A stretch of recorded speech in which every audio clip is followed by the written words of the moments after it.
meest opmerkelijke deelnemer in Eenrum is Dirk Fabriek.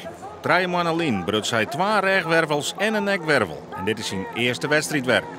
Hij brengt het uiteindelijk naar de hele finales. Maar vooral de winst in de tweede serie, werd hij wereldkampioen Erik Ris achter hem houdt, is een grote verrassing.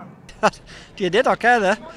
Ja, dan hebben we in 2 heats moest ik echt van 4 komen. Ik kon ook nog op kracht wat omheen komen. Maar daarna heb je gewoon de kracht op.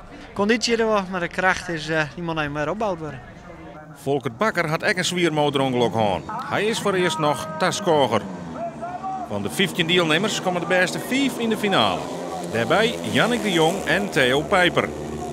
Pijper met de rode helm won liefst 4 van de 5 series. Maar in de finale komt hij net verder als het laatste plak. Onderjaren die wint me heel hard. En dan verliezen we kracht in de vingers en dan is het moeilijk om die 4 ronden vol te houden. De Zweed Jonas Kilmakurpi is oppermachtig. En de Duitser Erik Ris riet stevig op het tweede plak. Met de witte helm vrot Jannik de Jong hem van het laatste plak af knap naar voren. Kilmakurpi wint voor Ris en Jannik de Jong is tegen te spreken over zijn tweede plak. Ja, absoluut. Ja, ik heb streden van wat ik wilde ben. En ja, ik heb misschien in die ene heat, in die tweede heat wat puntjes lezen laten. Maar heb ik alles bezocht om erbij te komen. Maar ja, dat slaag ik gewoon net. En ja, dit video, het meest ziet er net in.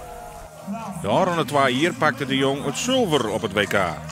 Met nog 2 WK-duels te gaan is goud nog altijd mogelijk.